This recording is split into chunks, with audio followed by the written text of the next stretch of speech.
Welcome back, and thank you for following along if you are. We're reading through one of my favorite books, The Holy Man by Susan Trott. And I'm only reading a couple chapters at a time to allow for absorption. This book really helped me learn and about myself, but also about different personality types. And I really enjoyed the aspect of the different pilgrims coming to see a holy man. Chapter 12, The Robe. The holy man had learned the language of the country. After purchasing supplies, he kept a doctor's appointment, then went to the park and played with the children. He sorely missed children up at the hermitage. They ran to him, greeting him happily. He played ball with them, wrestled, and rolled down the grassy hill.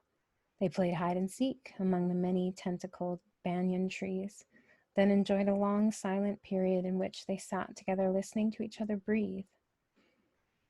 A scene the mothers, fathers, and nannies found awesome and inexplicable. Then he started up the mountain, sticking with his decision to take the back path so the pilgrims would not be upset by the sight of some but a skinny Badinsky forging ahead who did not wear the distinguishing robe. It was a beautiful day. He felt happy, free, so glad to be out and about. Now that he was older, or face it, old, his friends at the hermitage were growing terribly protective of him and weren't inclined to let him do his share of the supply getting. They didn't like him going off alone, were afraid that something might happen to him, and that he might have a fall, or who knows, a heart attack. He smiled. Come to think of it, they were right.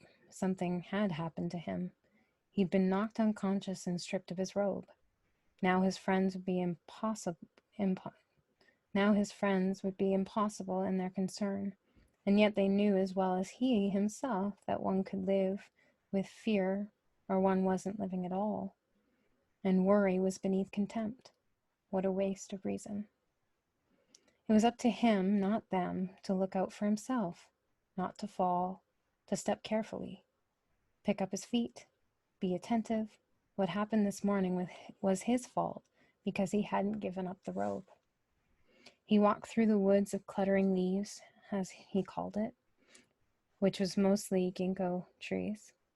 Joe had taught himself the names of flora and fauna, but now he liked to make up names of his own. Here, because of the cascade and waterfall, there was always a breeze stirring the leaves of the deciduous trees, hence the clattering sound. Why hadn't he relinquished the robe? He asked himself. He was surprised at his stubborn behavior. Why had he not raised his arms and allowed it to whip away? Or better still, simply take it off himself and give it to the man who wanted it so terribly bad. What was his attachment to his robe? He was not ashamed of his old body. Certainly was not as pretty as it once was. The skin was dry and slack and hung in folds. His limbs had shrunk. Even his member was diminished. His legs were bowed as if he'd been a perpetual cowboy. But he didn't care. His body wasn't him, and he had no more control over his aging than he did of his death, come when it may. One simply let go of things beyond one's control, didn't trouble about them, didn't let them bow one down. He did miss the unconfined feelings of the robe, the air on his legs. He'd forgotten the discomfort of pants. Now he'd reached the pasture of stumpy-legged, dappled ponies, and so he climbed on the fence to watch them being put through their paces, waving to other fence-sitting equine observers on the other side. There was a game in progress similar to polo. The difference was the riders rode bareback and reinless, the horses responding to signals from their knees and heels. Uniquely, the field of play was steep, not flat, and the only goal was at the upward end. There was no downward end. The ball, if it eluded the sweeping mallets, could roll downhill for miles. Joe was a keen fan of the game, too keen, and only allowed himself a few minutes, 10, before forcing himself off the fence and back on the trail. He walked briskly onto the path-diverged Hermitage Trail and back trail, taking the back one. After 5 more miles, he stopped, set down his pack, and looked about. He viewed the valley below and the hills beyond outlined in layers against the horizon. Cirrus and cumulus patterned the sky like giant Japanese characters, cloud haiku. Around him were wild grasses, flowers, scattered rocks. Insects were everywhere, and a mockingbird, blown from its normal flight pattern, virtually lost on an unknown mountain, perched itself on the limb of an altitude-stunted tree and sang joyously, not knowing the meaning of anxiety. There were masses of blue flowers resembling pieces of fallen sky, releasing only a faint scent as if their main thrust was color.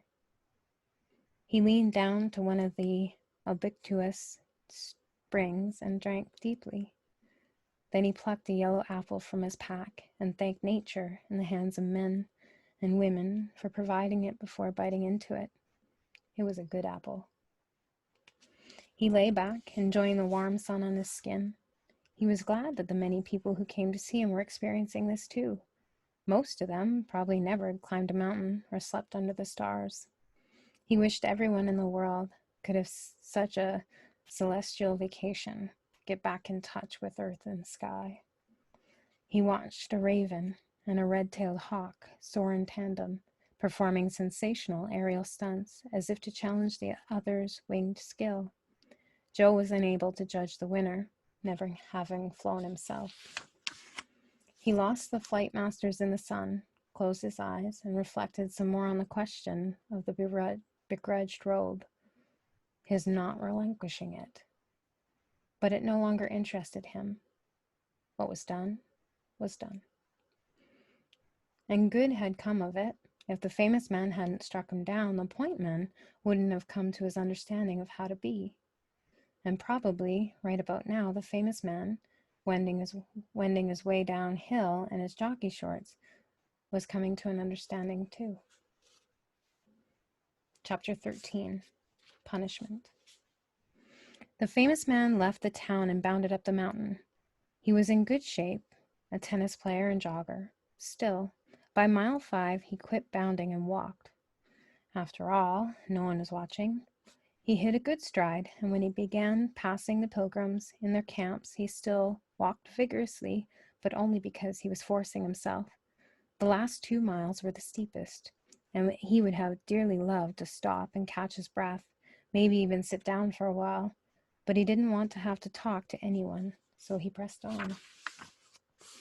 He looked silly in the robe that came only to his knees. He had tied a yellow scarf around his head to cover his famous hair, and looked more like a monk, but this only added to his bizarre appearance. The pilgrims smiled and laughed at the strange, long-legged, bekankerchiefed monk, but had to admire him for not seeming to care what a figure he cut. He arrived at the Hermitage. When his knock was unanswered, he walked on in and found the dining room where 7 men and women in wheat-colored robes, all with shaved heads, were eating their lunch in silence. These people were friends of Joe's, whom he'd known when he lived in the world, or who had sought him out in recent years and became close to him. Those specially enlightened ones he had chosen from among the pilgrims. Every year, these or other friends came and spent the summer with him. This summer, the group consisted of the scientists named Maria, a cellist named Ho, Henry, a lawyer, Kim, a young marathoner, a chef named Helena, Ed, who was a poet, and Daniel, a dancer. They were all high achievers, some almost as famous as the famous man. Joe encouraged everyone to live to the fullest potential, understanding that it was devotion to one's work or art or sport that led to accomplishment and personal fulfillment while also contributing to the world's progress. In the fall, they would return to their own countries and to their work, with their minds sharpened and their hearts full. In the meantime, they shaved their heads and wore the same robes so as to have the spirit of community. Their day, which was spent in complete silence, began with some hours of meditation or prayer or reflection, then breakfast and indoor-outdoor chores, which this summer included putting on a new roof. The afternoon was given over to their own personal work, practice, or study. After dinner, they gathered in the common room and talked together. Sometimes there was a performance from the cellist, poet, or dancer, a talk from one of the others.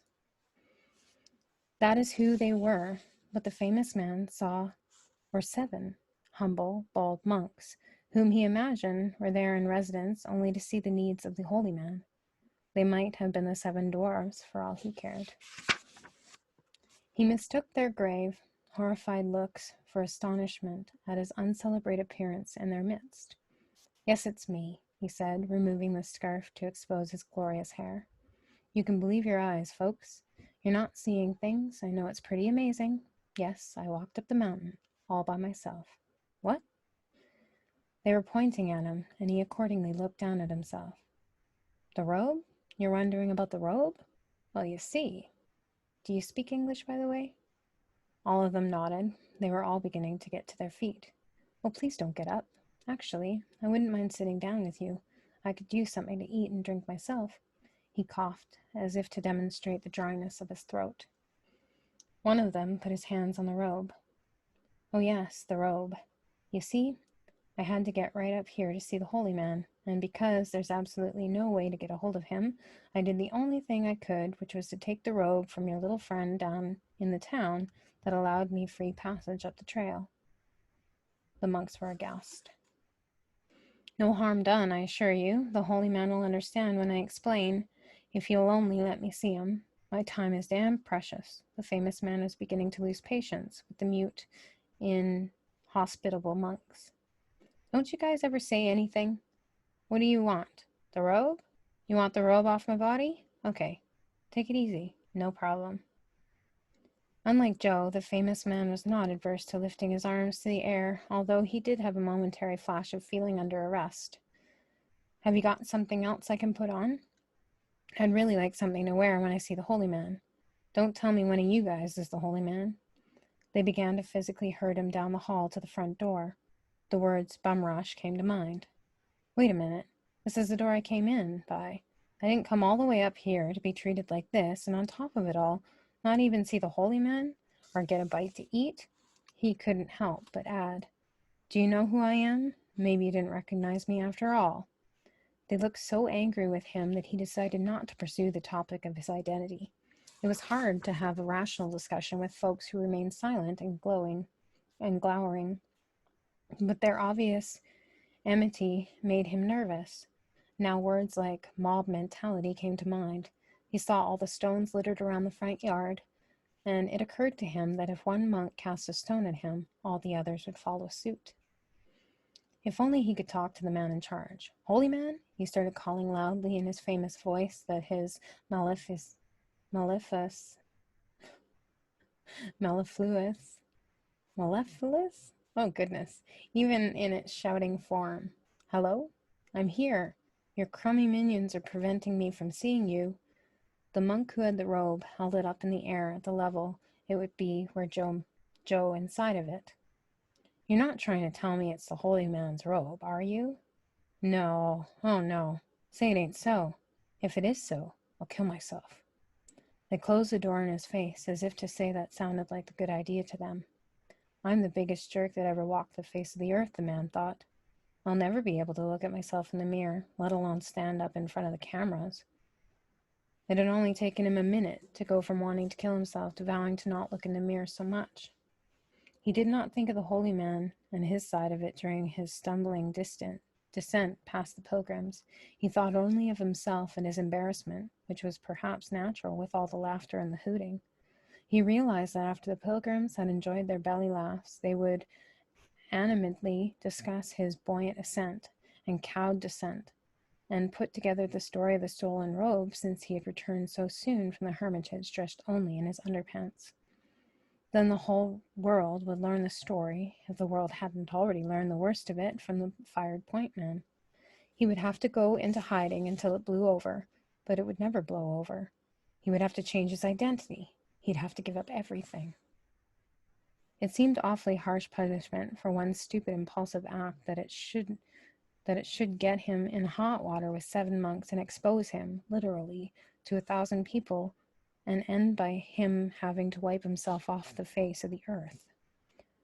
What if he faced the music and told the story himself? Or got his people to put some spin on it? But no, it was totally untellable. Even if he altered it, embellished it, there was no way he would come out smelling like a rose. He knocked out the holy man and robbed him of his robe so as to put it on and go see the holy man. Even then, he didn't think about the small man he had brutally struck down, didn't wonder if he had hurt him or if he was all right.